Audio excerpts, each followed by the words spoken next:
NL interviews में आपका स्वागत है। अगस्त 2015 में बस्तर के झीरम वैली 3 में मॉइस्ट एनकाउंटर होता है एसटीएफ के साथ, जिसमें एक एसटीएफ का जवान मारा जाता है।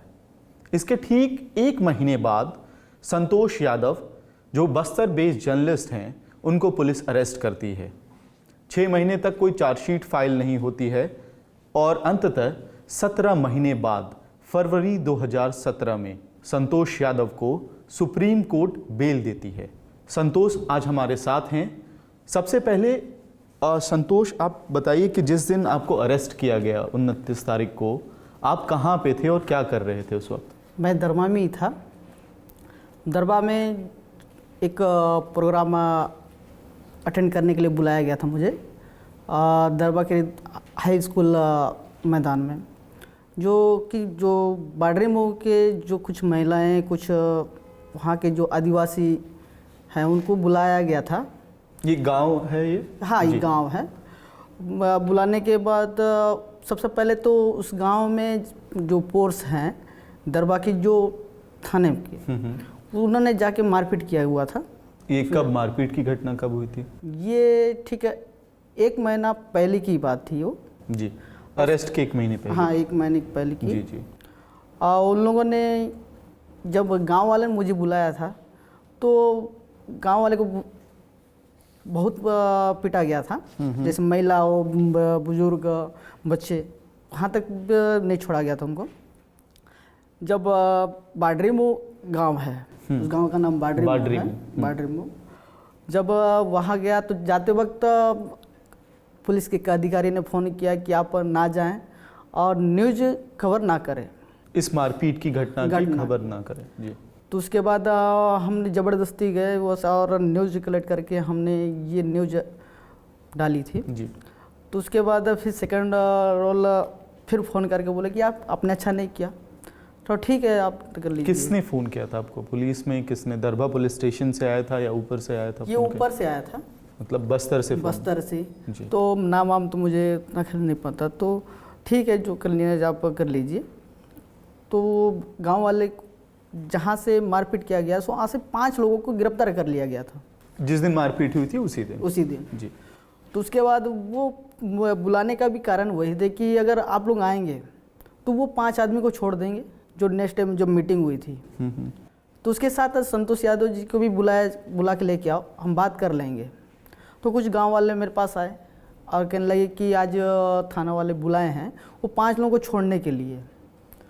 5 लोगों को छोड़ेंगे तो ठीक है, मैं भी आता हूँ, बात कर लेते हैं। तो जब मैं वहाँ पहुँचा जो मीटिंग्स में, तो थोड़ी सी बहस हुई। किसके? आपके और पुलिस के बीच? पुलिस में जी। तो मैं वो मीटिंग अटेंड नहीं किया, वापस चला आया। वापस चला आने के बाद फिर एक अधिकारी ने फिर फ़ोन करके वो कहा कि कलोरी जी बुला रहे हैं आपको, आप थोड़े से मिल लीजिएगा।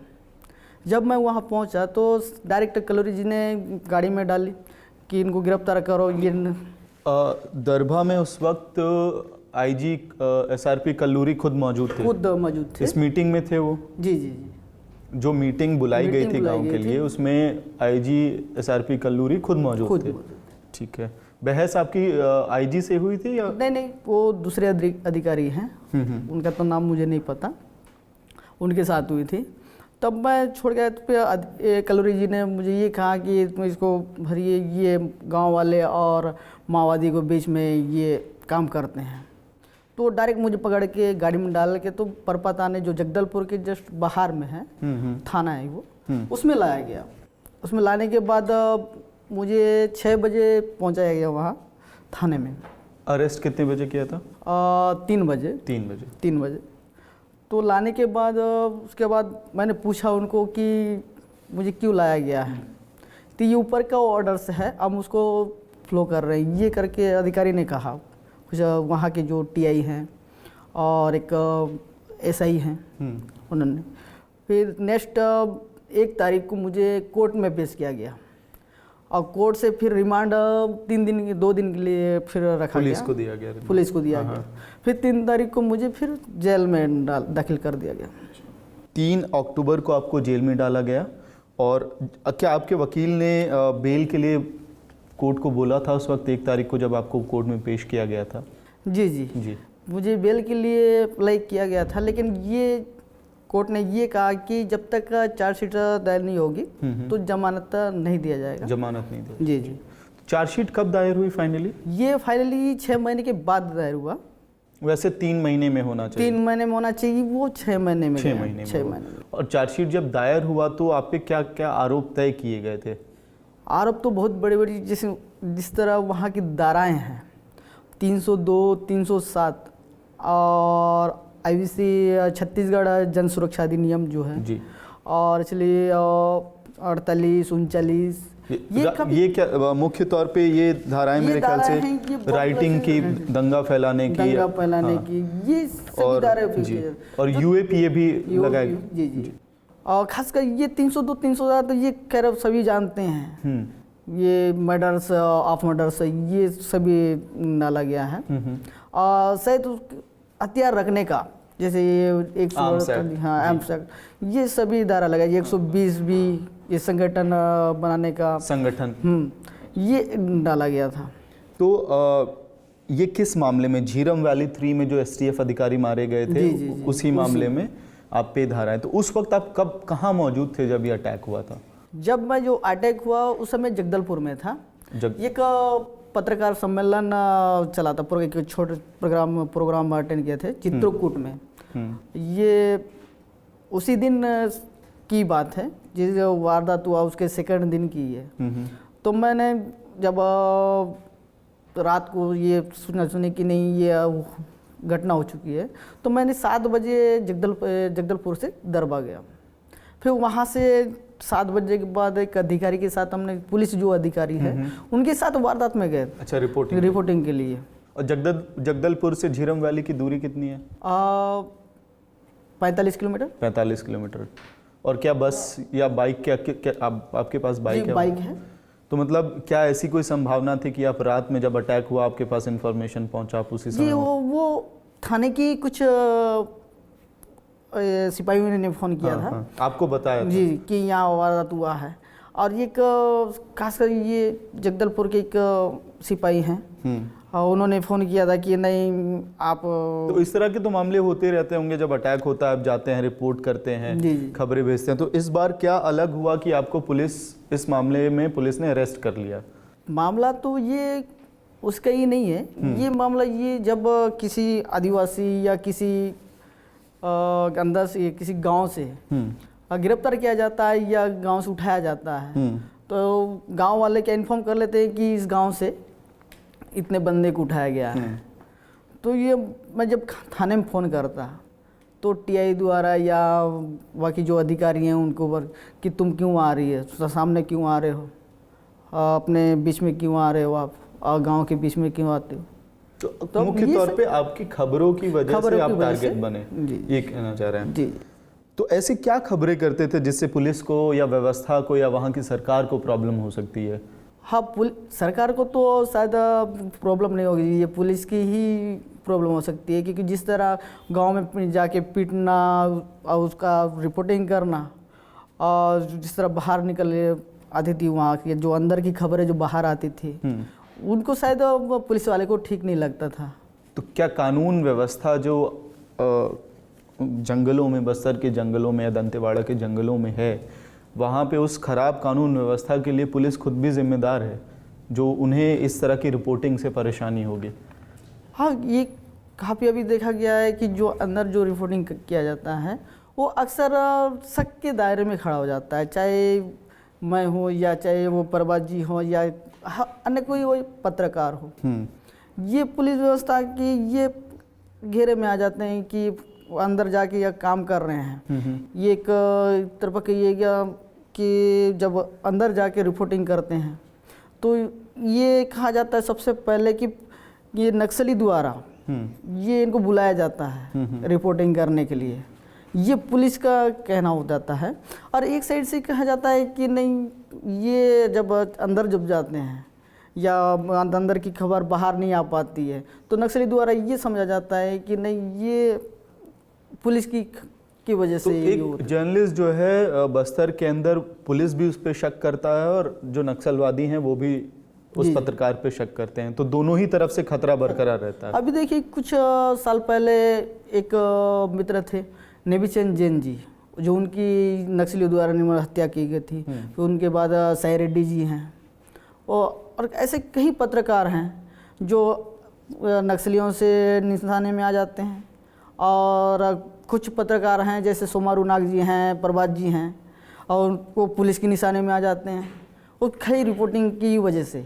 आपका बेल जो बेल पिटिशन था वो जगदलपुर के कोर्ट में रिजेक्ट हुआ था एक बार, जी जी। और दूसरी बार बिलासपुर के हाई कोर्ट में रिजेक्ट हुआ था। इसके अलावा भी रिजेक्ट हुआ था कभी? हाँ, उसके बाद तो रिजेक्ट नहीं हुआ था, उससे पहले रिजेक्ट नहीं हुआ था। जगदलपुर और हाई कोर्ट बिलासपुर जी होने के बाद दिल्ली में सुप्रीम कोर्ट से मुझे जमानत मिली। जी। तो इसमें अगर मैं सही हूँ, गलत हूँ तो आप मुझे सही कर सकते हैं। तो ये कहा गया था कि जो एक तो स्टेटमेंट था, जिस एसटीएफ कमांडर का स्टेटमेंट था, जिन्होंने आपको देखा था अटैक के दौरान, अपने स्टेटमेंट बयान दिया उन्होंने, जी, जी।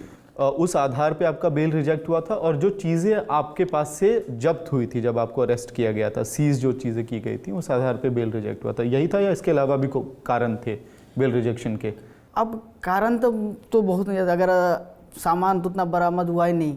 एक पेन आईडी, यही मैं जानना चाह रहा था कि क्या सामान क्या बरामद हुए थे जिसके आधार पे आपका बेल रिजेक्ट हो गया? जब मुझे गिरफ्तार किया गया था, मेरे पास जो सामान थी, पेन थी, voter I D card, pan card, press card, ये सभी चीज़ बरामद हुआ था। फिर उसके बाद जब पुलिस ने रिमांड मांगा था, तो उसके ककालगुर के एक गांव में रेस्ट हाउस है, उस गांव में सामान प्रूफ करवाए थे कि ये संतोष यादव द्वारा ये वहाँ सामान रखवाया गया। क्या था। सामान थे? बस एक नक्सली ड्रेस है। हाँ। और 30 नग पेपर, ये चार्ज शीट में डाला गया था। हाँ। और बैनर पोस्टर।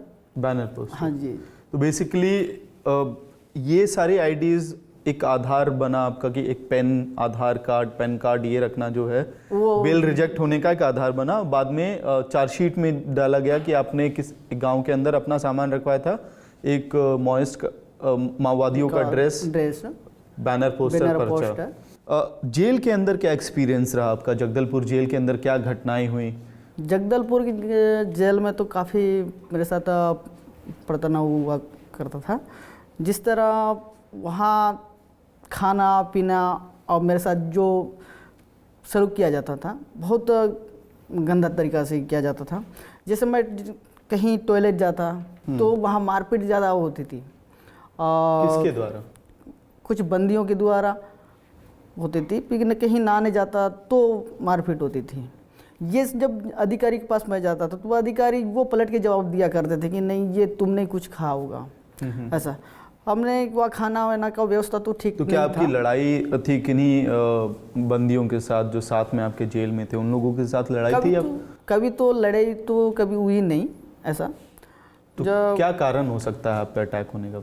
जब अधिकारी ये कहा जाता है कि आपने कुछ कहा होगा तो आगे का ही मामला कुछ होगा, अंदर का ही जी। और जब हम खाना के लिए जो व्यवस्था के लिए हमने जब अनशन किया था, जो लाठीचार्ज चला था बुरी तरह से, बहुत लोगों को, बंदियों को भी पीटा गया। उसमें मुझे ऐसा पीटा गया कि मैं बेहोश हो गया था। और 8 बजे रात को मुझे होश आया वहाँ से। तो काफ़ी लोगों को, अब मुझे तो ये भी पता नहीं कि कितने लोगों को मारा। जेल के अंदर किसने, पुलिस अधिकारियों ने पीटा या बंदियों ने पीटा? पुलिस अधिकारी आए थे इसमें। आने के बाद ये कहा गया है कि संतोष यादव द्वारा जेल ब्रेकर करवाने का साजिश था, इसलिए हमने लाठीचार्ज करवाया। ये बाद में पता चला। इनफैक्ट मैं 8 बजे जब होश आया तो अपने आप को बेड में तो नहीं रखे थे, वैसे ही ओपन हॉस्पिटल, ऑर्डिनरी हॉस्पिटल था जेल के अंदर, तो उसमें रखे थे। जब मैं होश आया थोड़ा सा, तो होश आने के बाद जब कुछ अधिकारियों भी थे वहाँ, तो बोले कि इनको जिंदा क्यों छोड़े। अच्छा, आप पहचानते हैं उन अधिकारियों को? कोर्ट में आपने कभी ये बयान दिया किस तरह से? नहीं, कभी उस अधिकारियों को तो कभी देखा नहीं था मैं। तो बोले कि अभी कर लो, क्या रखा है, तो ये सभी ने देख रखा है ऐसा। फिर उसके बाद 11 दिन सेल में रखा गया और बिना कपड़ों के वैसे ही डाल के, ना लाइट नहीं पानी नहीं कुछ नहीं, ऐसे डाल दो। और सुबह 8-9 बजे खाना फेंक देते थे कि खा लो। और उसके 11 दिन के बाद कांकेर जेल शिफ्ट किया गया, जिला जेल में। ये इससे पहले आप ये घटना कहाँ, जगदलपुर जेल की है? जगदलपुर केंद्रीय जेल में हुआ था। केंद्रीय जेल में। वो कांकेर जेल वो जिला जेल है। और वहाँ भी पीटा गया और ये कह के वहाँ पीटा गया कि ये तुमने अधिकारियों को सताया है और हम अधिकारी क्या ऊपर से फ्लो कर रहे हैं, ऊपर का ऑर्डर है, ऐसा करके तो पीटा जो को प्रिजनर्स हैं जो आपके साथ जो जेल में रह रहे हैं वो अधिकारियों की बात सुन रहे थे, उनके मतलब अधिकारियों के ऑर्डर पे पीटा जा रहा था? जी जी जी। और ऐसा वो क्यों करेंगे जो लोग को आपके साथ ही हैं, जेल में साथी हैं? तो वो हाँ, उन्होंने काफ़ी आवाज़ तो उठाई थी कि अकेला इसको क्यों पीटा जा रहा है या अकेला इसको क्यों सताया जा रहा है ऐसा। तो अधिकारी ये हम नहीं जानते, ये आपस की मामला है, हम ये कहकर टाल दिया जाता था। जब सुप्रीम कोर्ट में सुनवाई हुई थी तो क्या ये मुद्दे उठे थे? आपने ये स्टेटमेंट्स दिया था कोर्ट के सामने? स्टेटमेंट तो मैंने नहीं दिया था।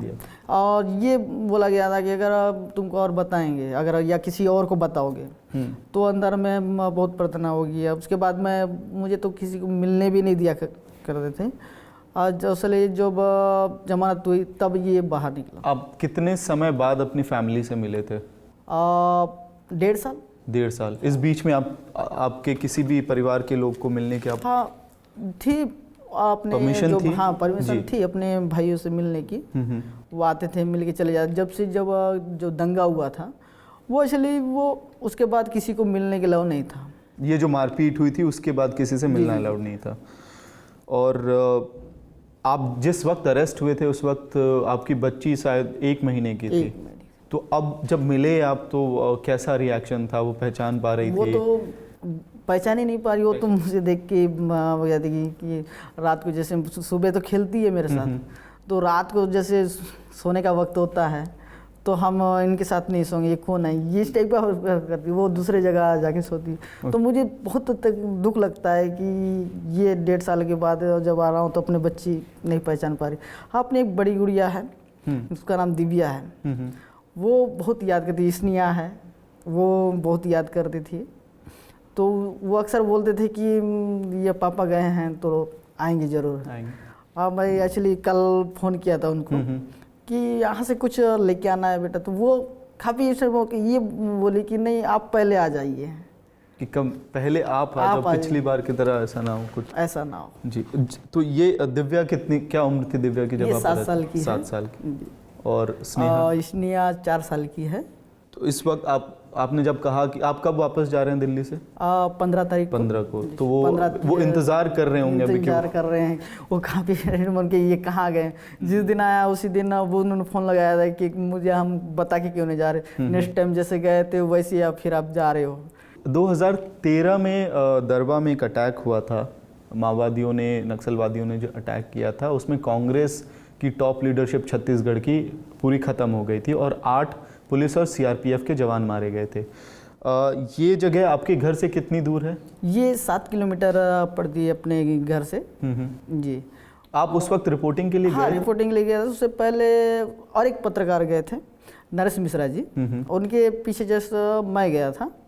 और रिपोर्टिंग करने के बाद लगता है मुझे वहीं से ही शक के दायरे में रखा गया कि उस समय कहा गया कि नहीं तुमको क्यों पहले सूचना मिली कि तुम गए थे, इस टाइप का कुछ अधिकारियों ने सवाल उठाया था। आपको सूचना कहाँ से मिली थी? क्योंकि घर से पास है इसलिए आप पहुँच गए या फिर? जी, वो सूचना भी थाने की से मिली है। थाने से ही? जी जी। थाने में जब थाने के सामने में एक होटल है, तो होटल में चाय पीने के लिए बैठे थे तो कुछ अधिकारी ने ये कहते हुए सुना हमने कि नहीं नीचे घाटी में अटैक हुआ है। तो ठीक है, घाटी में अटैक हुआ है तो जाके देख लेते हैं। और ये नहीं पता था कि ये इतनी बड़ी घटना हो चुकी है। उस वक्त आपको अंदाजा नहीं था कि इतनी बड़ी घटना है। तो इसके बाद ही आप वो स्कैनर में आ गए कि आपको कैसे पता चला, किसने इन्फॉर्मेशन दिया? जी जी जी। उस घटना के बाद क्या बदलाव क्या हुआ दरभा के अंदर? क्या चेंजेस देखे आपने? बदलाव तो कुछ भी नहीं हुआ वहाँ से आगे से। जैसा और खौफ पैदा होने लगा कि यार किस तरीके का खौफ?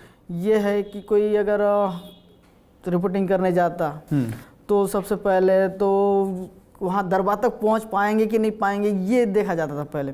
ये अभी जो पहले तो रिपोर्टिंग करके तो आ जाते थे, अब ये देखा जाता है कि हम वहाँ तक पहुँच पाएंगे कि नहीं पाएंगे। और अभी किससे खतरा लगता है? अब ये तो दोनों तरफ से खतरा लगता है। माओवादी वेस्ट फोर्स से पता चले लगता है कि हम वहाँ तक पहुँचेंगे, या कहीं मुठभेड़ हो गया, या कहीं ये हो गया, ऐसा देखने को मिलता है अभी। और जैसे गांव वाले जैसे अपने आप वो रखते हैं कि हम यहाँ से अब जी पाएंगे कि नहीं पाएंगे, कितना दिन और जिएंगे, ये लगता है उनको काफ़ी। तो क्या उस घटना, ये भी है कि उस घटना के बाद क्या गांव वालों से भी पूछताछ का दौर बढ़ा, या नक्सलवादियों का अटैक बढ़ा उन गांव में आसपास, उस झीरम वैली के आसपास का जो इलाका है? तो खौफ क्या दोनों तरफ से बढ़ा, पुलिस की तरफ से और जो सीआरपीएफ वहाँ पे पोस्टेड है उनकी तरफ से, और नक्सलवादियों की तरफ से, दोनों ओर से बढ़ा? नहीं, दोनों तरफ से ही बढ़ा है खौफ जी। ये देखा गया सबसे जो अंदरूनी जो इलाका है, गांव जो है, जब गांव में अगर कोई पढ़ाई करने या घूमने या कहीं आता है तो महाविष्ट ये कहा जाता है कि ये पुलिस की मुखबिरी करने गया है, हमारी मुखबिरी करने गया है। ये लगता है पुलिस को कि नहीं, अगर कोई गांव वाला अगर नहीं आ रहा है, बाहर खुल के नहीं आ रहा है, ये लगता है कि ये हमारी मुखबिरी कर रहा है नक्सलियों की। ये काफ़ी देखने को मिली वहाँ। अगर गांव के जो युवा हैं, पढ़े लिखे हैं, वो अगर कहीं बाहर जाते हैं तो मरते हैं, और नहीं जाते तो भी मरते हैं। इसलिए दोनों तरफ से ही को फ़ायदा हुआ है इसमें। एक चीज़ बहुत कॉमन है, जिस तरह के पत्रकार, जिन लोगों को अरेस्ट किया गया है या जो लगातार छत्तीसगढ़ पुलिस के रडार के अंदर रहते हैं, आप हों, प्रभात हो, या फिर कमल शुक्ला हैं, आप लोग लगातार आईजी कल्लूरी पे अटैक करते रहते हैं। तो क्या कारण है, क्यों इतना ज़्यादा गुस्सा है आप लोगों के अंदर आईजी कल्लूरी के खिलाफ?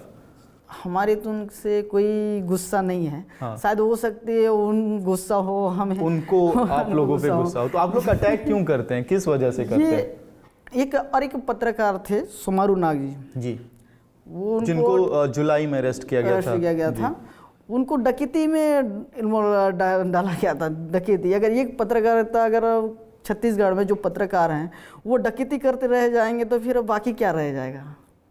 ये बड़े अधिकारी को सोचना चाहिए।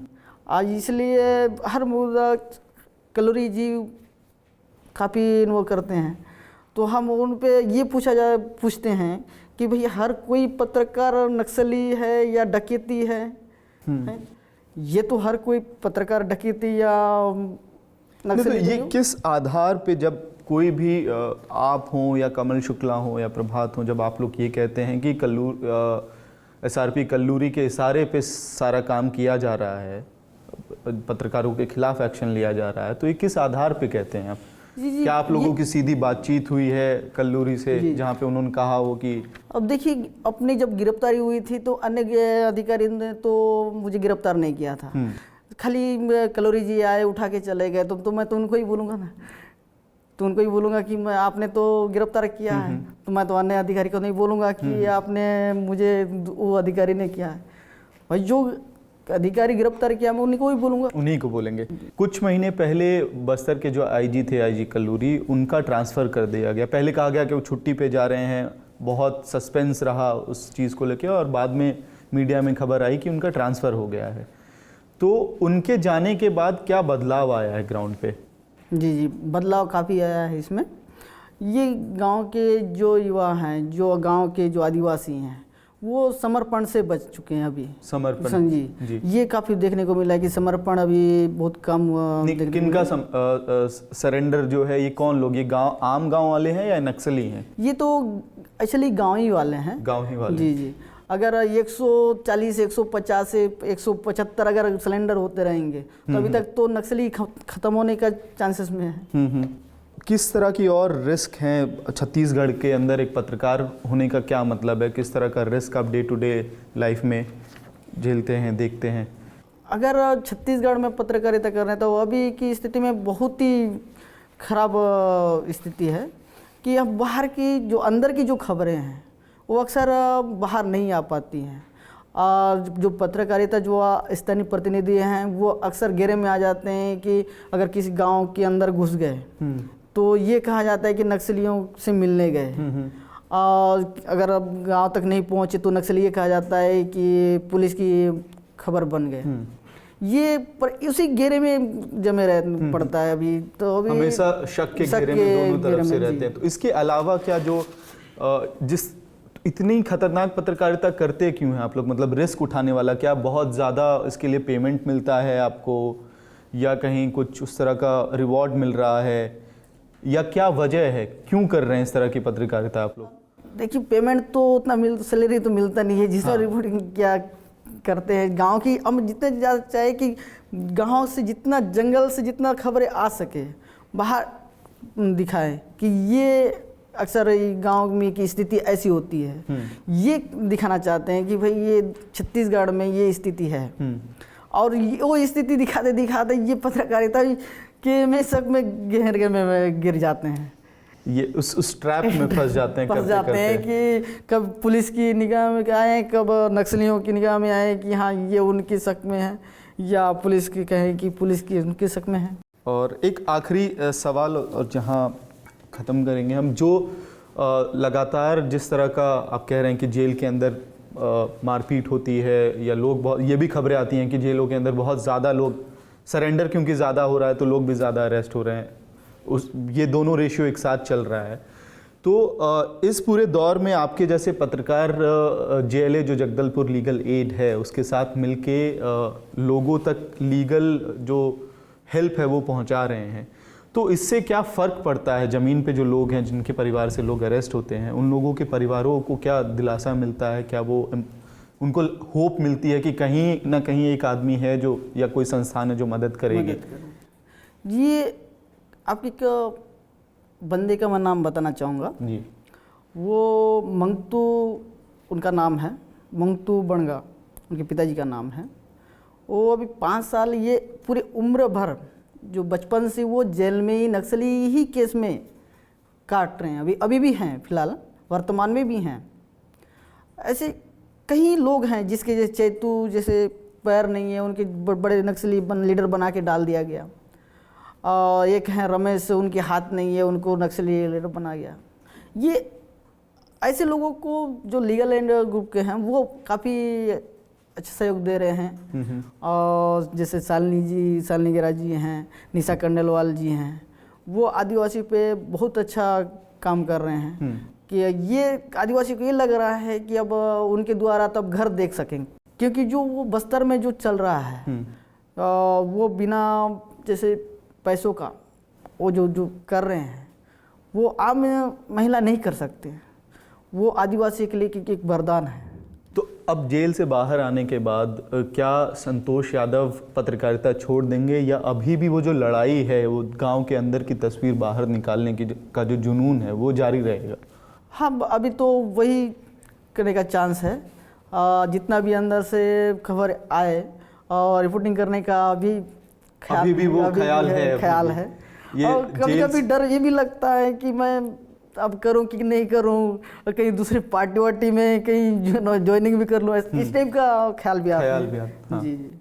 संतोष, हमसे बात करने के लिए बहुत बहुत धन्यवाद, और हम उम्मीद करते हैं और ये भरोसा भी रखते हैं कि आप पत्रकारिता इस तरह की जारी रखेंगे।